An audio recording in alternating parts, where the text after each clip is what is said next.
함께 인사하시겠습니다.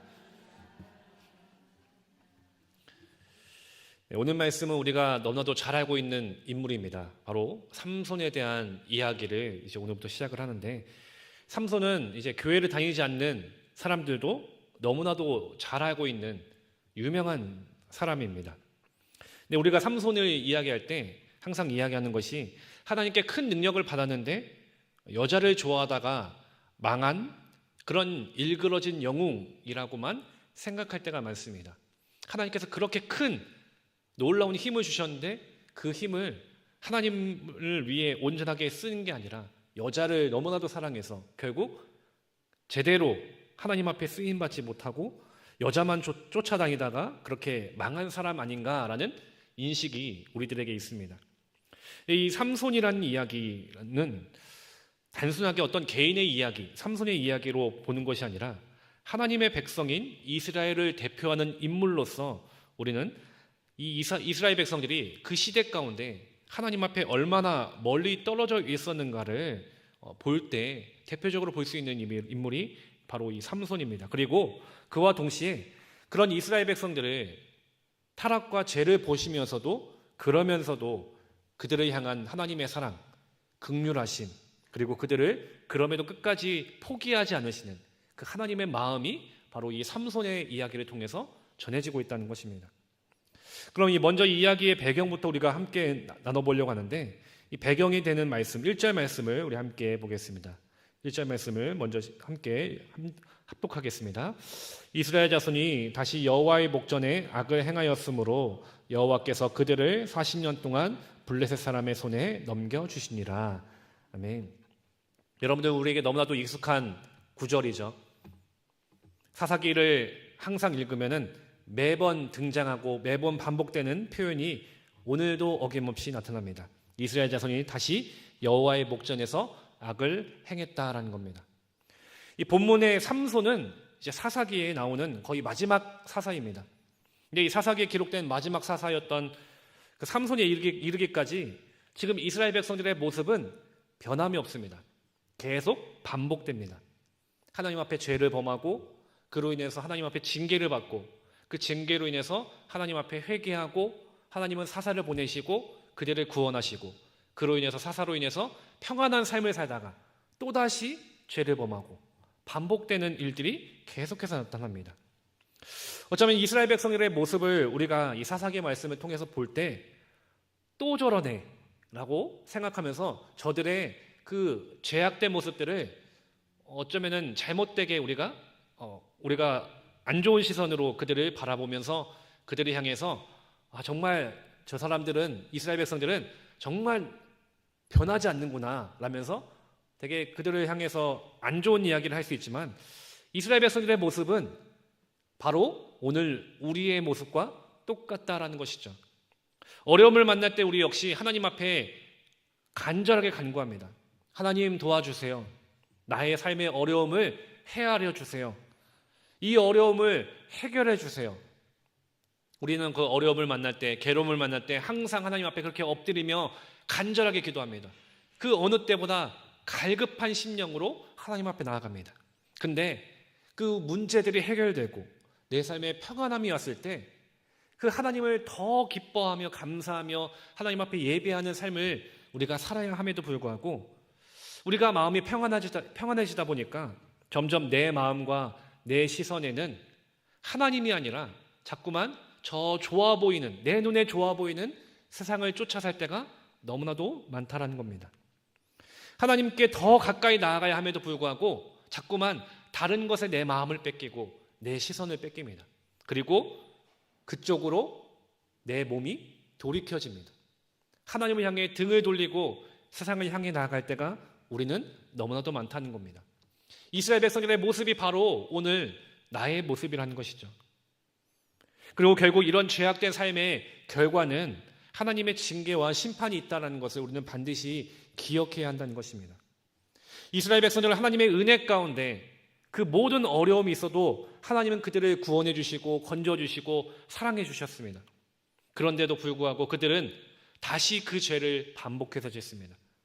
조금만 살만하면 하나님이 아니라 우상을 쫓습니다. 조금만 괜찮으면 하나님을 멀리합니다. 이 모습이 반복되고 반복되다 보니까 이제는 이 삼손의 때에 이르러서는 더 이상 회복하지 못할 지경에 이르게 된 겁니다. 이것이 지금 삼손의 때의 이스라엘 백성들의 모습입니다. 그렇게 하나님은 자신의 눈앞에서 또다시 악을 행하는 이스라엘 백성들에게 블레셋을 통해서 징계하시는데 40년이라는 시간을 통해서 그들을 징계하십니다. 지금까지 이스라엘 백성들이 압제받았던 시간 중에 가장 긴 시간이었습니다. 40년이라는 시간 동안 그들은 블레셋의 압제 가운데 있었고 그들은 그 압제 가운데 고통과 괴로움을 당해야 했습니다. 그런데 이처럼 이스라엘 백성들이 블레셋에 40년간 압제를 당하고 괴로움과 고통을 당하게 되면은 자연스럽게 이전 같은 이스라엘 백성들의 모습이 나올 것입니다. 그 모습이 무엇이겠습니까? 하나님 앞에 엎드려 하나님 앞에 부르짖는 것이죠. 회개하는 것이죠. 나의 죄악됨을 깨닫고 하나님 앞에 엎드려 회개하며 하나님, 내가 잘못했습니다. 내가 죄악을 저질렀습니다. 이런 우리를 용서하여 주시옵소서. 나를 건져 주시옵소서. 그렇게 하나님 앞에 회개할 것입니다. 그동안 그렇게 해왔고 그렇게 할 것이다라고 우리는 기대하겠죠. 근데 오늘 본문 2절 말씀에 보면은 우리가 그런 기대를 가지고 말씀을 읽지만 회개했다, 하나님 앞에 부르짖었다라는 내용이 등장하지 않습니다. 하나님 앞에 울부짖으며 자신의 죄를 고백하며 하나님 앞에 부르짖고 하나님 앞에 도움을 구하는 그 이스라엘 백성들의 회개의 모습이 사라졌다는 것입니다. 계속되는 죄악이 반복되고 또 반복되고 그러다 보니까 이젠 회개마저도 하지 않는 지경에 이른 것입니다. 죄에 깊이 빠져 있다 보니까 이제 그들은 죄의 심각성을 깨닫지 못한 겁니다. 죄가 죄인지조차 모르는 상황에 놓이게 된 것이죠. 너무나도 익숙하다 보니까 이건 이제 죄가 아닙니다. 일상이고 항상 그들이 살아가는 삶의 방식이 된 것입니다. 그러다 보니까 더 이상 하나님 앞에 부르짖지 않게 된 겁니다. 우리가 죄악된 짓을 처음 저지르게 되면은 그 마음에 찔림이 있습니다. 그리고 두려움과 떨림이 있습니다. 저도 항상 여러 번 얘기했던 적이 있지만 제가 초등학생 때 철이 없을 때 부모님의 지갑에 손을 댄 적이 있습니다. 처음에는 너무 두렵고 떨리는 마음으로 지갑에서 1,000원을 뺐습니다. 근데 그 1,000원을 빼도 부모님이 모르시는 것 같았습니다. 그리고 이 1,000원으로 너무 할 수 있는 것이 많았습니다. 지금은 1,000원 갖고 그렇게 많이 할 수 없겠지만 그 당시에는 문구점에 가면은 학교 앞에 문방구에 가면은 할 수 있는 게 너무 많았기 때문에 그렇게 1,000원을 뺐는데도 아무렇지 않네. 그러다 보니까 그 다음에는 두려웠던 마음이 조금씩 사라집니다. 그래서 1,000원을 빼던 것이 2,000원을 빼게 되고 3,000원을 빼게 되고 더 자주 많이 대범하게 많은 액수를 빼기 시작한 것이죠. 점점 그러면서 제 마음에는 이제 떨림이나 두려움은 없습니다. 오늘은 지갑에 얼마 있을까? 기대하는 마음이 있죠. 그리고 그 기대하는 마음을 가지고 지갑에 손을 대면서 그 지갑에 훔친 돈을 가지고 맛있는 것도 사 먹고 내가 갖고 싶은 것도 사다 보니까 그게 너무 좋아진 겁니다. 이처럼 이 죄를 계속해서 저지르게 되면은 처음에는 두렵고 떨림과 찔림이 있지만 계속해서 그것이 반복되다 보면은 익숙해집니다. 이게 당연하게 됩니다. 연쇄살인을 저지른 사람들의 이야기를 들어봤을 때 처음에는 사람을 죽이는 게 얼마나 큰 두려움이 있겠습니까? 그런데 계속해서 사람을 죽이다 보니까 그 사람을 죽이는 것이 무감각해진다는 겁니다. 그래서 무감각해지다 보니까 너무나도 그냥 익숙하게 대범하게 사람들을 아무렇지 않게 꺼리낌 없이 죽인다는 것이죠. 지금 이스라엘 백성들의 모습이 그렇다는 것이죠. 얼마나 많은 죄를 범했는지 그리고 그 죄가 얼마나 깊이 빠져서 그 죄에 헤어나오지 못했는지 죄가 죄인지조차 분별하지 못하는 지경에 이르렀기에 이제 하나님 앞에 부르짖지도 않는 회개하지도 않는 하나님을 찾지도 않는 지경에 이른 것입니다. 그 시간이 40년이라는 시간이 이르렀던 겁니다.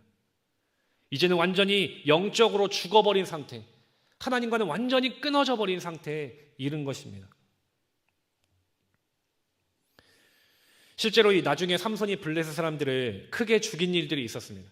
사사로서 이스라엘을 위해 큰 일을 행한 것입니다. 근데 이때 블레셋 군대가 들이닥쳐서 이스라엘 사람들에게 삼손을 넘기지 않으면 너희를 다 죽이겠다라고 협박을 하니까 이스라엘 사람들이 3천 명이 삼손에게 몰려와서 이렇게 말합니다.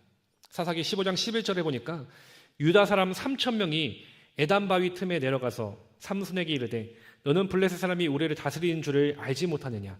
내가 어찌하여 우리에게 이같이 행하였느냐? 하니 삼손이 그들에게 이르되 그들이 내게 행한 대로 나도 그들에게 행하였노라 하니라 라고 합니다. 삼손을 찾아간 이스라엘 백성들이 하는 얘기가 너는 블레셋 사람이 우리를 다스리는 줄 알지 못하느냐라는 것입니다. 이스라엘 백성들은 블레셋 사람의 압제에 있다 보니까 이제 그들의 다스림 가운데 있었습니다. 하나님의 다스림, 하나님의 통치가 아니라 블레셋 사람의 다스림 가운데 있었던 것이고 하나님이 세우신 사사 삼손을 거부한 것입니다. 그러면서 삼손에게 블레셋이 우리를 다스리고 있으니까 함부로 행동하지 말라라는 것이죠. 그러면서 오히려 삼손을 잡아서 블레셋의 손에 넘겨주는 일들을 행합니다. 너무나도 충격적인 내용들이죠. 왜냐하면 지금 이스라엘 백성들은 하나님께서 자신들을 구해 줄 사사를 세워주셨는데 그 사사를 거부하고 있는 것이기 때문입니다. 이는 하나님을 거부하는 행동인 것입니다. 하나님 우리 구원할 필요 없습니다. 하나님의 도움 필요 없습니다. 하나님의 손길을 거부하는 것과 마찬가지였던 것이죠. 블레셋의 지배 아래에서 그냥 우리는 잘 살고 있는데 왜 네가 말썽을 부려서 우리를 힘들게 하느냐. 지금 이스라엘 백성들의 모습이 이와 같았다는 것입니다. 이는 마치 출애굽한 이스라엘 백성들이 광야에서의 삶이 너무 힘드니까 다시 애굽으로 돌아가자라고 말했던 것과 다르지 않습니다. 죄로 말미암아 그 마음이 단단해져서 죄에 깊이 빠지고 무감각해져서 죄를 죄로 생각하지 않고 오히려 하나님과 멀어지고 하나님의 그 손길을 거부하고 있었던 것, 그것이 지금 이스라엘 백성들의 모습이라는 겁니다. 이처럼 이스라엘 백성들의 상태는 영적으로 최악의 상황이었습니다. 하나님과 완전히 끊어지고 하나님을 거부하고 있습니다. 그런 이스라엘 백성들의 영적인 상태를 상징적으로 보여주는 것이 있습니다. 우리 2절 말씀도 함께 읽겠습니다. 소라 땅에 단지파의 가족 중에 마노아라 이름하는 자가 있더라. 그의 아내가 임신하지 못한모로 출산하지 못하더니. 아멘. 어느 날 갑자기 마노아의 아내는 전혀 예상하지 못한 일들을 경험합니다. 여호와의 사자, 그러니까 하나님께서 보내신 그 천사로부터 하나님의 계획과 그 계획과 그 일들에 대해서 자신이 해야 할 일들에 대해서 듣게 됩니다. 천사를 본다는 것, 그리고 천사가 전하는 하나님의 말씀을 듣는다는 것도 놀라운 일이죠. 근데 천사가 전하는 소식은 그녀를 더 놀라게 했습니다. 그 소식은 그녀가 아들을 낳게 될 것이다라는 겁니다. 왜 이 소식이 놀라웠느냐? 지금 이 여인은 임신하지 못하는 불임의 여성이었기 때문입니다. 당시 이 불임의 여성, 아이를 갖지 못한다라는 것은 여자에게 있어서는 수치스러운 일입니다. 아이를 낳지 못한다라는 것은 하나님의 저주를 받는 것과 같다라고 생각했습니다. 그래서 많은 사람들에게 손가락질 받고 또 많은 사람에게 인정받지 못하는 그런 삶을 살아야 했습니다. 이처럼 아이를 낳지 못했다는 것, 소망이 없다는 것입니다. 희망이 없고 모든 절망과 괴로움을 안고 살아간다는 것입니다. 그야말로 당시 이스라엘 백성들의 그 죄로 인해서 하나님의 저주 가운데 있었고 아무 소망 없었던 그 이스라엘 백성들의 모습이 지금 마노아의 아내의 모습과 같다라는 것입니다. 불임의 여성의 모습처럼 지금 이스라엘 백성들 역시 저주받은 인생, 하나님과 끊어졌고 그리고 아무런 소망도 없이 희망도 없이 살아가던 삶의 모습이라는 겁니다. 근데 놀라운 사실은 이처럼 희망 없는 삶, 아이를 낳지 못해서 저주받은 것 같았던 그 여인에게 하나님께서 여호와의 사자를 통해서 아들을 낳게 해주실 것이다 라고 말씀해 주셨다는 겁니다. 더 놀라운 사실은 그 아들이 평범한 아들이 아니라 하나님께 구별된 이스라엘을 구원할 일을 할 사람이라는 것이죠. 5절 말씀, 우리 5절 말씀도 함께 읽겠습니다. 보라, 내가 임신하여 아들을 낳으리니 그의 머리 위에 삭도를 대지 말라. 이 아이는 태에서 나옴으로부터 하나님께 바쳐진 나실인이 됨이라.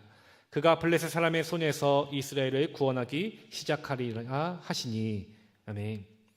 아이를 낳지 못하는 그 인생 가운데 저주받았다고 생각하고 이제 나는 아무런 소망 없다, 희망 없다, 그렇게 자신의 삶을 저주하고 비관하며 살아가는 그 여인에게 하나님은 절망이 아니라 기쁨을 주시고 고통과 괴로움이 아니라 희망을 주셨다는 겁니다. 바로 아들을 낳게 해주시며 완전한 기쁨을 주시고 끊어졌던 절망과 괴로움이 소망으로 바뀌게 해주셨다는 것이죠. 그리고 이것은 단순히 이 여인의 기쁨으로 그친 것이 아니라 이스라엘 백성들의 회복으로 이어지게 해주신다는 것입니다. 지금 이스라엘 백성들은 불임과 같이 희망 없습니다. 저주받은 인생과 같습니다. 블레셋의 통치로부터 벗어날 것이라는 그 어떤 희망도 없이 의지도 없이 그냥 그렇게 살아가고 있습니다. 근데 그들을 향해서 하나님은 절망에 있는 아무런 소망 없는 그들을 향해서 새로운 소망을 주신다는 겁니다.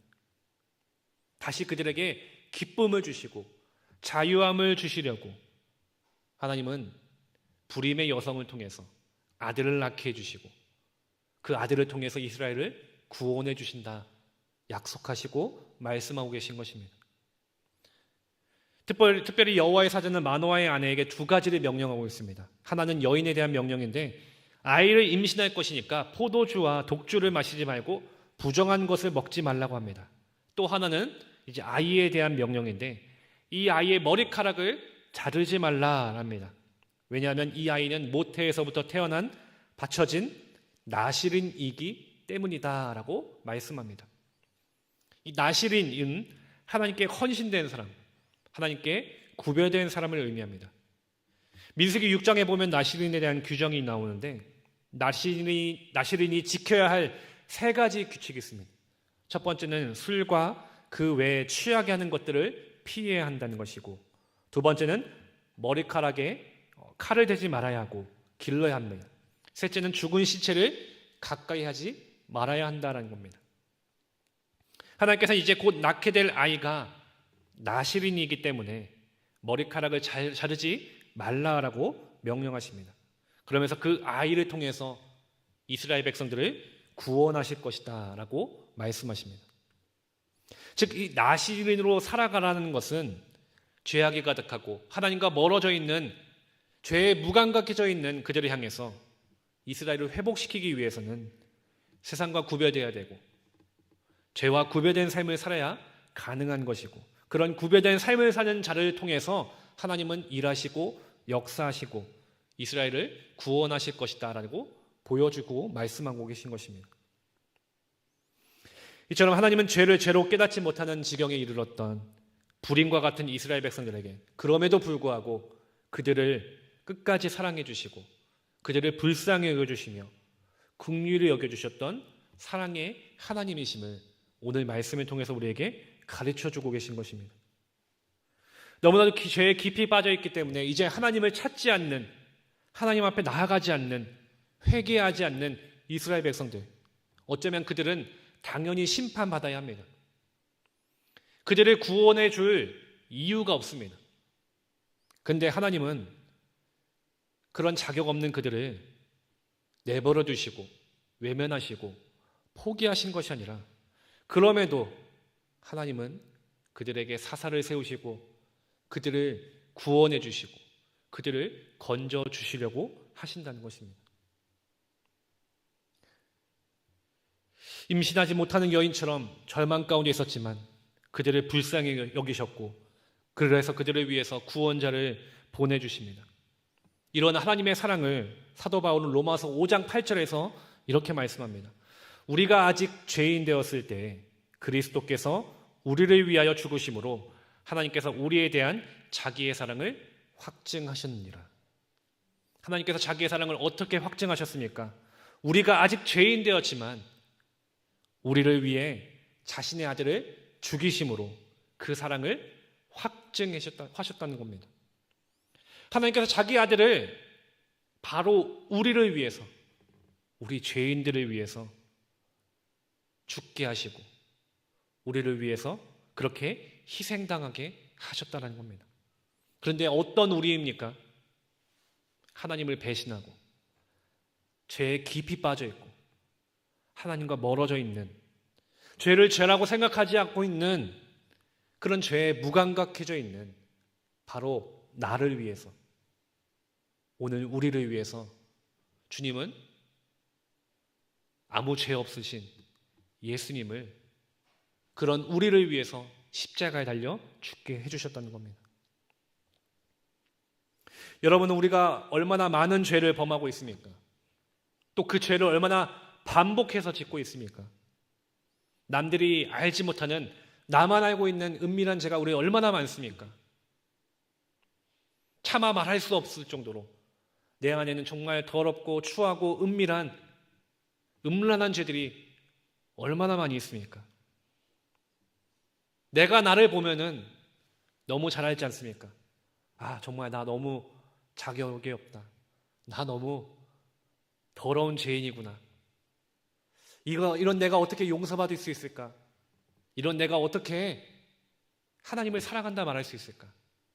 나 자신을 보면은, 나 자신을 생각하면은, 우리는 그렇게 나의 죄악됨을 생각하면은 감히 하나님 앞에, 하나님 나를 건져주세요, 나를 용서해주세요 말할 수조차 없는, 우리는 그런 큰 죄인임을 우리는 깨닫습니다. 근데 이렇게 도무지 사랑받을 자격이 없고 용서받을 이유가 없는 우리인데, 그럼에도 불구하고 하나님은 이런 우리를 사랑해 주시고 우리를 건져 주시고 우리를 용서해 주신다는 겁니다. 우리는 그 주님의 십자가의 사랑이 있었기 때문에 이 자리에 있는 것입니다. 그 주님의 십자가가 있었기 때문에 용서함 받은 것입니다.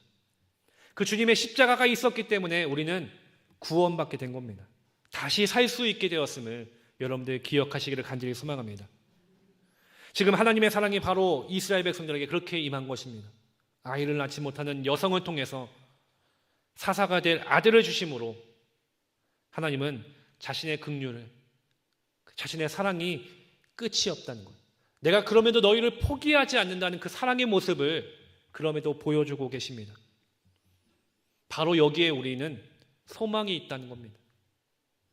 비록 우리는 항상 날마다 죄 가운데 넘어지고 날마다 반복되는 죄를 짓고 있지만, 죄를 짓지 말아야 하지, 그렇게 마음을 먹어도 또 넘어지는 우리는 정말 연약하고 추한 죄인이지만, 그럼에도 우리가 소망을 가지고 살 수 있는 이유는 그럼에도 하나님은 우리를 포기하지 않으신다는 것, 그럼에도 우리를 사랑해 주신다는 것, 그럼에도 우리를 용서해 주시고 건져 주시는 긍휼하신 하나님이심을 여러분들 믿으시기를 간절히 소망합니다.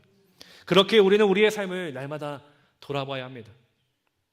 하나님을 떠나 죄에 빠져 있는 나 자신을, 날마다 반복되는 죄로 넘어지고 있는, 그 유혹에 넘어지고 있는 나 자신을, 그래서 그 죄가 죄인지조차 구별하지 못하고 있는 영적인 무감각함에 빠져 있는 바로 나 자신을 우리는 날마다 돌아보고, 그리고 주님 앞에 다시 나아가야 합니다. 그리고 주님 앞에 낱낱이 회개하며 나아가야 합니다. 요한일서 1장 9절 말씀에서 만일 우리가 우리 죄를 자백하면 그는 미쁘시고 의로사 우리 죄를 사하시며 우리를 모든 불의에서 깨끗하게 하실 것이요 라고 말씀했습니다. 우리의 죄가 추하고 더럽지만 하나님은 우리의 모든 죄를 우리가 하나님 앞에 숨기지 않고 낱낱이 아뢰었을 때 우리를 용서해 주시고 우리를 모든 불의에서 깨끗하게 하시는 분이심을 여러분들 믿으시기를 간절히 소망합니다. 그러므로 사랑하는 우리 신갈교회 성도 여러분, 오늘 말씀을 통해서 우리는 이스라엘 백성들이 더 이상 하나님을 찾지 않는 것, 그리고 아이를 낳지 못했던 그 마노아의 아내처럼 희망 없음을, 소망 없음을, 그 절망과 괴로움의 삶뿐임을 우리는 보게 됩니다. 우리 역시 반복되는 죄로 인해서 죄에 깊이 빠져 있는 것이 나의 모습임을 다시금 우리는 보게 됩니다. 근데 하나님은 회개하지 않는, 하나님과 멀어져 있는 그들을, 그리고 우리를 결코 포기하지 않으신다는 겁니다. 불임의 여인이었던, 소망 없던 여인에게 삼손이라는 아이를 주시면서 새로운 소망을 주시고 새로운 기쁨을 주셨던 것처럼, 하나님은 자격 없는 우리에게, 소망 없는 우리에게 그럼에도 우리를 포기하지 않으시고 우리를 용서하시고 건져주시고 다시 사랑의 품으로 품어주시는 놀라운 긍휼하신 은혜 하나님이심을 여러분들 기억하시기를 간절히 소망합니다. 어쩌면 이스라엘 백성들처럼 여전히 나는 죄에 깊이 빠져 있습니다. 그 죄에 깊이 빠져서 하나님을 외면하고 있습니다. 그게 바로 나의 모습입니다. 그럼에도 나를 건져주신 주님, 나를 포기하시지 않으시는 그 하나님을 생각하며 이제는 더 이상 내가 그 죄를 숨기고 감추려는 것이 아니라 그 죄를 가지고 하나님 앞에 나아가 회개하며 주님 앞에 다시 부르짖고 주님 앞에 용서함을 구하여서 다시 온전한 하나님의 자녀로 우리가 살아갈 수 있게 되기를 간절히 소망합니다. 오늘도 우리에게 주신 그 하나님의 은혜를 기억하고 그 은혜에 힘입어 살아갈 수 있는, 그리고 이제는 저 죄악된 세상과 구별되는 다시 하나님 자녀다운 삶, 믿음의 삶, 하나님께서 기뻐하시는 그런 우리가 될 수 있게 되기를 간절히 소망합니다. 함께 기도하시겠습니다. 작전